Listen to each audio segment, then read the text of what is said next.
Queridos irmãos e queridas irmãs, aqui é o Padre Paulo Ricardo, acolhendo você com grande alegria no nosso programa Testemunho de Fé.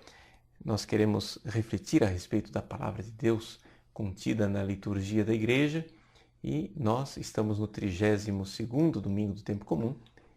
Proclamaremos o Evangelho de São Marcos, no capítulo 12, versículos de 38 a 44. Colocando o Evangelho desse domingo no contexto, nós podemos notar que Jesus se encontra na cidade de Jerusalém. Ele saiu de Jericó, onde ele curou o cego Bartimeu, foi para Jerusalém, entra na cidade de Jerusalém no domingo de Ramos, e então ele agora está ali, na esplanada do templo. E nós estamos aqui ouvindo as últimas palavras de Jesus no templo de Jerusalém. Palavras sem dúvida conflitivas. Por quê? Porque são as palavras que irão levá-lo à morte. Não é? Jesus aqui está em claro conflito com as autoridades da sua época. Pois bem,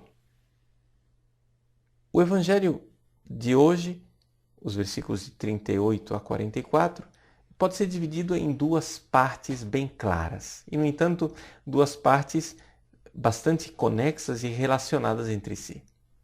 A primeira parte, que vai do versículo 38 até o 40, Jesus julga.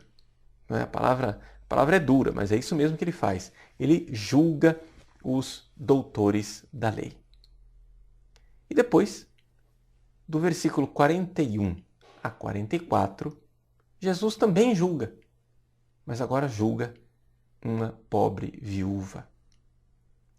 No primeiro julgamento, no julgamento dos doutores da lei, Jesus os desmascara, tira as máscaras dos doutores da lei e os condena.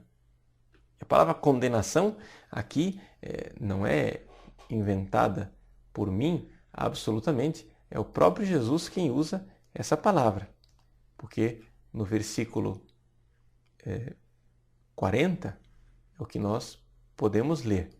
Está escrito lá: eles devoram as casas das viúvas, fingindo fazer longas orações, e por isso eles receberão a pior condenação. Pois bem, Jesus aqui desmascara e condena a atitude dos doutores da lei. Mas, ao mesmo tempo, nessa mesma cena, Jesus se senta no templo, numa atitude de juiz, e diante do cofre de esmolas, Jesus julga uma pobre viúva que joga no tesouro do templo 2 pequenas moedas, que não valiam quase nada, e ele julga essa mulher louvando e colocando-a como exemplo, não somente para os discípulos que estão ali no templo, mas para nós discípulos ao longo da história, ao longo dos séculos.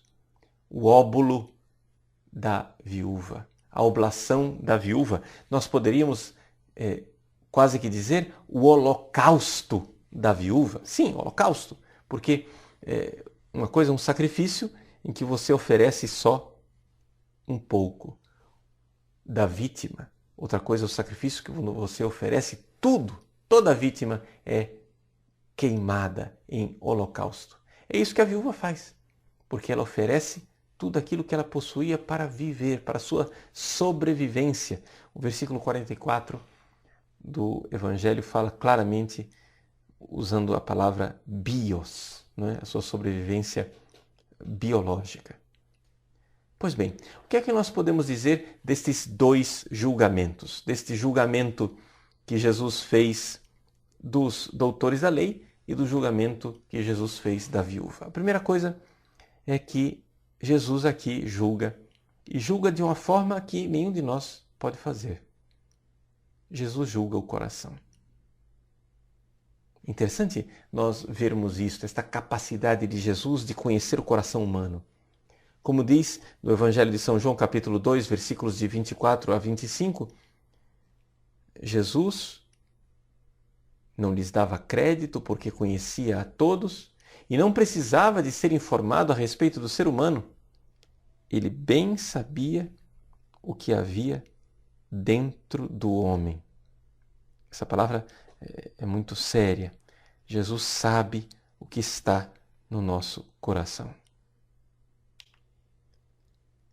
Jesus sabe o que está dentro do homem.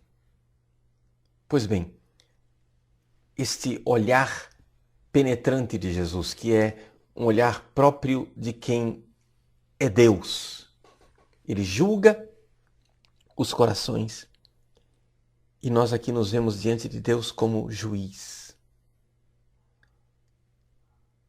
É interessante que nós, de alguma forma, nos tempos modernos, temos uma certa alergia de pensar Deus como juiz. Não é? No entanto, um Deus de amor não pode ficar indiferente diante da carnificina, por exemplo, de tantas crianças inocentes através do aborto. Um Deus de amor não seria verdadeiramente um Deus de amor se ele ficasse indiferente diante da injustiça das viúvas que são espizinhadas e esquecidas e deixadas de lado. Um Deus de amor não seria verdadeiramente um Deus de amor se ele ficasse indiferente diante de autoridades religiosas, como os doutores da lei deste evangelho, ou autoridades civis, como mais tarde Pôncio Pilatos e Herodes, que simplesmente condenam o inocente e bajulam os ricos, aqueles que têm muito para oferecer, aqueles que têm muito dinheiro. Um Deus de amor, se ele é verdadeiramente um Deus de amor, ele certamente fica indignado diante da injustiça, diante do pobre, diante do inocente, diante daquele que não pode se defender. Sim, é Deus de misericórdia, mas ao mesmo tempo é um Deus que julga, e julga sim, porque quer salvar. Veja, a palavra do Evangelho de hoje quer nos colocar então diante de um julgamento. Veja, nós não podemos, como Jesus, julgar os outros e julgar o coração dos outros. Jesus pode. Jesus é capaz de penetrar o coração do homem e saber o que está dentro do coração do homem. Mas se nós não podemos julgar o outro e julgar o coração do outro, podemos fazer uma coisa, que é julgar o nosso próprio coração. Toda a valência do Evangelho desse domingo se torna diferente quando nós, ao invés de começarmos a julgar as outras pessoas, fazemos aquele juízo do coração que é o único que nós podemos fazer. Chama-se exame de consciência. O exame de consciência é uma forma de nós, seres humanos, olharmos com aquele olhar divino, um olhar que penetra o coração, porque com o exame de consciência nós podemos penetrar o nosso coração e ver quem somos nós. Quem sou eu? Eu sou como aqueles doutores da lei que estão preocupados em agradar os outros, agradar o que os outros estão vendo, e não estou minimamente preocupado em agradar a Deus? Ou eu sou como aquela viúva que discretamente, sem que ninguém note, sem que ninguém veja, está, sim, toda voltada para agradar a Deus. Não somente querendo agradar a Deus, mas querendo se doar e se entregar inteiramente a Deus, fazendo aquilo que a segunda leitura desse domingo chama de sacrifício de si mesmo. É o versículo 6 da segunda leitura, que é tirado do capítulo 9 de Hebreus.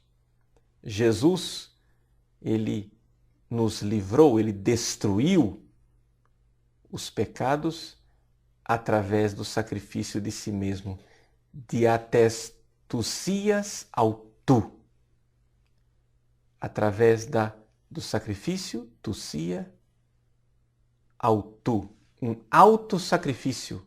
A palavra autou é exatamente isso. Jesus faz o sacrifício de si, que é exatamente o que a viúva está fazendo ali. É interessante fazermos esse paralelo bonito entre o sacrifício de Cristo na cruz e o sacrifício da viúva que deu tudo o que ela tinha para dar. Ela entregou tudo por amor, entregou tudo por amor a Deus, como Jesus fará depois sendo crucificado. Pois bem, aqui nós temos esse exame de consciência a ser feito. A quem nós queremos agradar?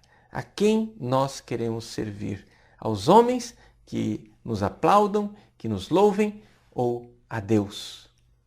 Pois bem, o exame de consciência é um gesto, digamos assim, salvador, redentor.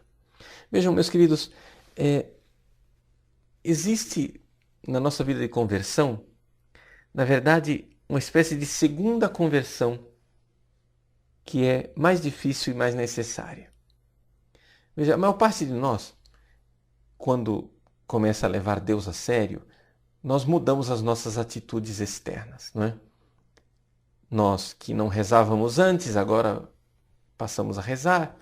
Nós que não éramos fiéis à igreja, agora começamos a professar a nossa fidelidade.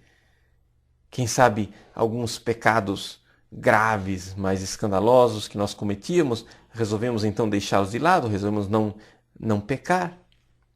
Quem sabe o vício da bebida, o vício do sexo desregrado, o vício da gula, coisas assim. A pessoa recém-convertida, ela geralmente está passando por esta primeira fase, esta fase da necessária conversão das atitudes, a conversão do comportamento. Pois bem, essa primeira conversão ela é árdua, nós precisamos da graça de Deus, no entanto, se comparada com a segunda conversão, ela ainda é fácil. Por quê? Porque depois que nós começamos a fazer as coisas certas, deixamos as coisas erradas, é necessário agora uma segunda conversão, que é fazer as coisas certas pelas razões certas. O evangelho desse domingo é exatamente isto. É uma ocasião de nós fazermos um sério exame de consciência para distinguirmos se nós estamos fazendo a coisa certa pela razão certa. Vou dar um exemplo aqui que está no próprio evangelho. O versículo 40 diz assim, que os doutores da lei fingem fazendo longas orações. Do que se trata? O que é esse fingir para fazer longas orações? A palavra que está aqui no original grego é a palavra prófasis, que quer dizer brilhar, fazer aparecer. Faino. Faino é brilhar, aparecer. Nós poderíamos dizer que estes doutores da lei fazem longas orações para aparecer. Não é? Esse é o significado originário desse versículo. Pois bem, rezar para aparecer. Mas quem de nós já não foi tentado por esse tipo de situação? Quem de nós, algum dia, rezando na igreja, ao invés de ficar concentrado em Deus Nosso Senhor, naquele com o qual nós estamos falando, não foi tentado, distraído de pensar, olha, está todo mundo vendo, eu estou rezando aqui diante dos outros, os outros estão vendo como eu sou piedoso, como eu sou bondoso. Quem de nós já não foi tentado por esse tipo de distração? Pois bem, o problema é quando isso não é somente tentação, quando nós realmente cedemos a esse tipo de pecado e começamos a rezar simplesmente para nos mostrar.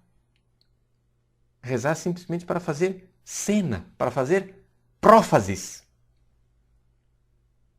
Eis aí o necessário exame de consciência. Quando antes da primeira conversão, você não precisava nada disso, você nem rezava. Agora que você se converteu, você precisa de uma segunda conversão. Precisa rezar, continuar rezando, mas agora rezar pela razão certa. Eis aí o que o Evangelho desse domingo, em primeiro lugar, nos mostra. Jesus desmascara os doutores da lei com um olhar que penetra a medula dos ossos, ou seja, penetra o coração e vai lá no coração e julga.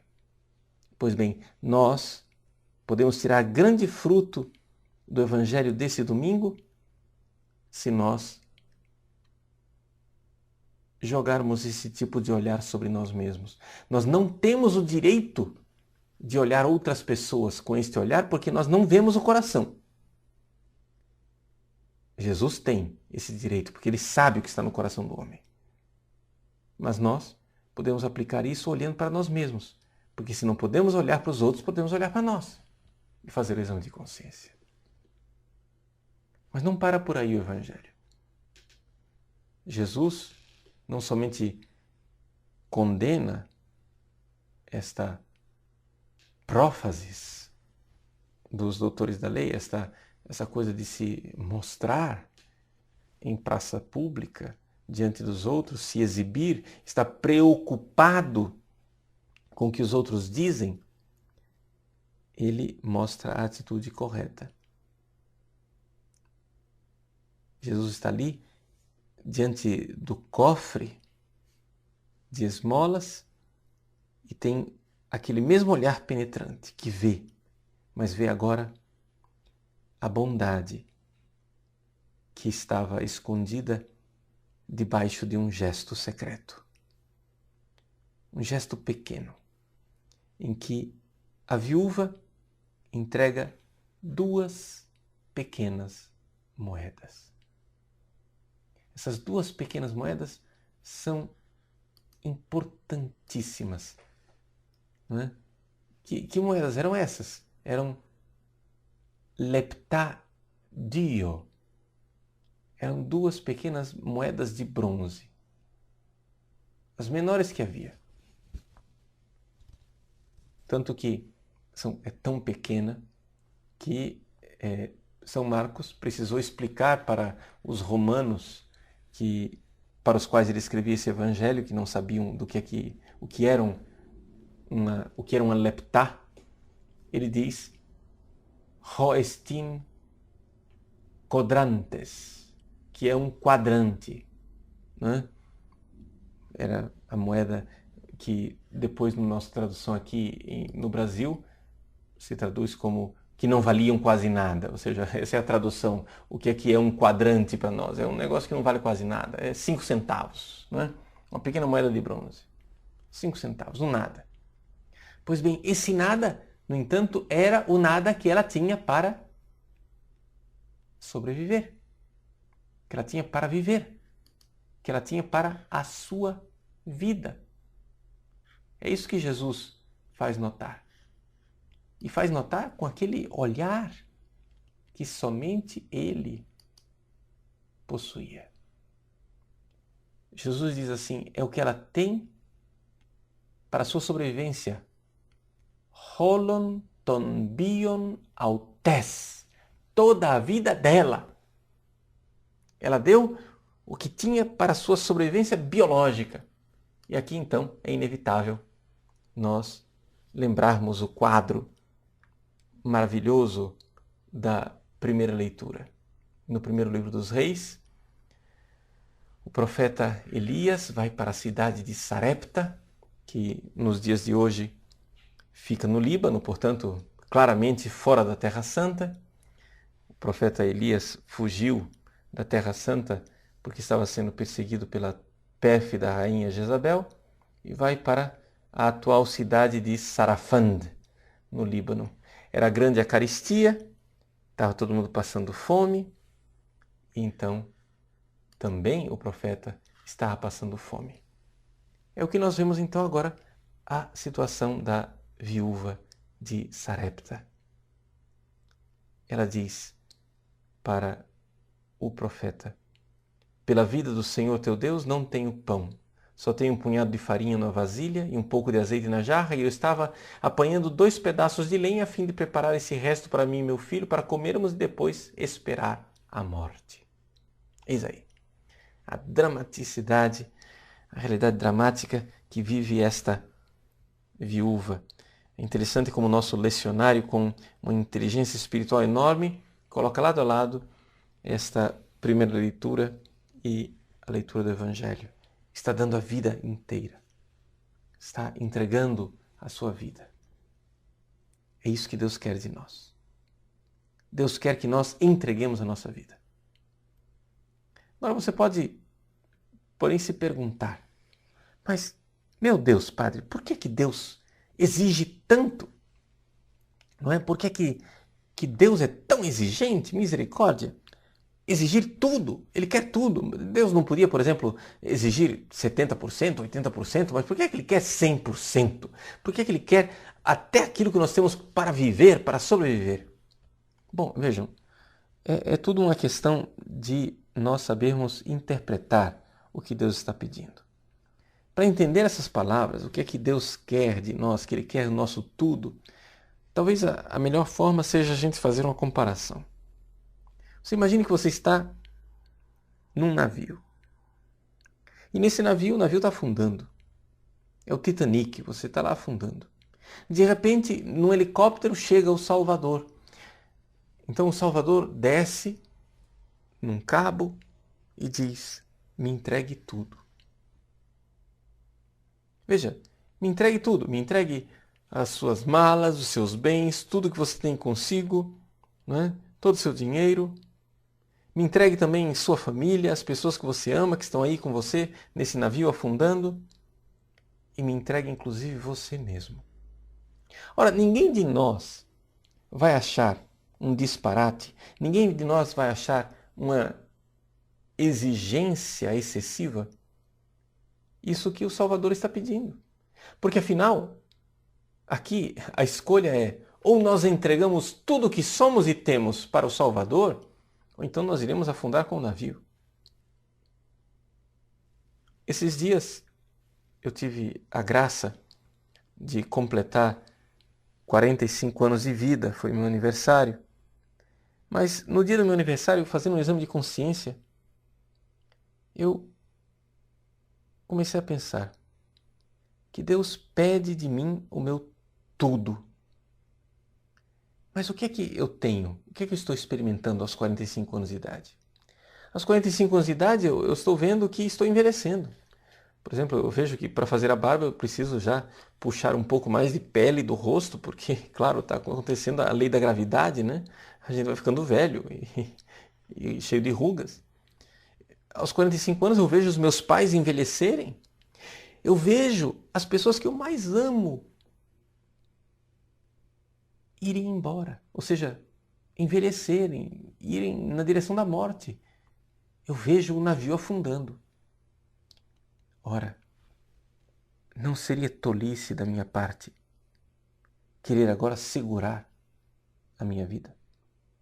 Querer agora deter o processo de entrega a Deus? Não! Pelo contrário, eu devo entregar tudo. Entregar a minha vida inteira, como diz o próprio Jesus nesse evangelho, falando da viúva.